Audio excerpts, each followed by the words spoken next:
On this day next week, India's brand new Parliament building will be used for the first time by our honourable members of Parliament. A building befitting the expanding aspirations, needs and duties of a rising nation, befitting the vibrant democracy that we are. The journey leading up to the opening of our new Parliament building has been riddled with turbulence and politics. First, there were questions over lack of environmental consultations for the project. Then there was politics over construction of the new Parliament building starting during the COVID-19 pandemic. Then there was political anger over the Prime Minister inaugurating the new structure instead of the President of the country. Then there were questions over the date chosen for the inauguration, which coincided with the birth anniversary of Vinayak Savarkar. Then these were all legitimate questions, and I personally don't think asking such questions means an issue is being politicized. Also, in a country that runs on politics, all questions by default mean an issue is being politicized. So I don't think anyone should have a problem with anything being politicized. Let's get that out of the way. Now, the new Parliament building is back in focus now because the government has called a mysterious special session of Parliament. The first day, next Monday, will be the last formal use of the old Parliament building.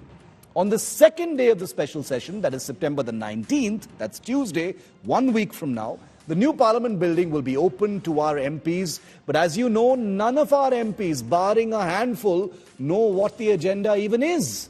I would wager that most of the government doesn't know either what this special session is about. And I believe the questions over the suspense are justified.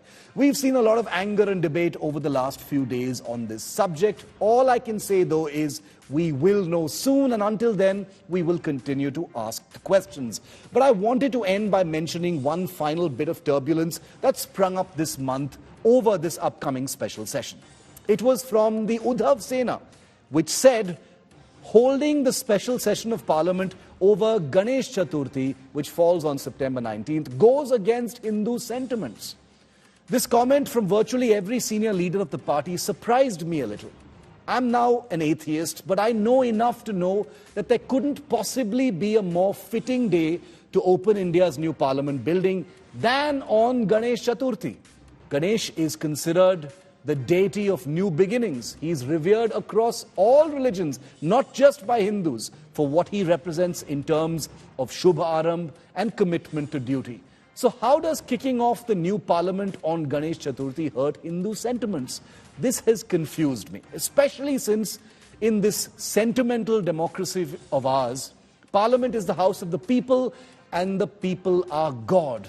I would only urge the Uddhav Sena, one of the few India Alliance members, remember, with the spine to call out the hate speech of Udayanidhi Stalin and A. Raja of the DMK, to think about this just a little further.